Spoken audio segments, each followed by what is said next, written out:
நல்ல shot. கேட்சா. Right Rayar இருக்கு. Captain கீழ இருக்காரு. Super catch. சிரிப்பு ஒரு மூஞ்சில எப்படி இருக்கு பாருப்பா. கேப்டன் சிறந்த முறையில் நெக்ஸ்ட் பால் ஷாட் இங்க கவர் பண்ணி வச்சிருக்காரு. நாங்க கேட்ச் பிடிக்க சான்ஸ் இருக்கு. விக்கெட். செலிப்ரேஷன் பவுலர்கள் பாரு ஆக்ரோஷத்தை பாரு.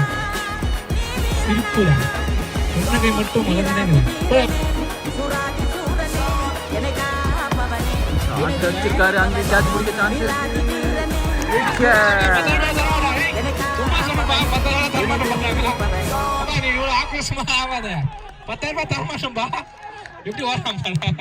Wicket wicket. தம்பி 10,000 இல்லடா, சும்மா சொன்னடா. ஃபர்ஸ்ட் பிரைஸ் 10,000 தான்டா.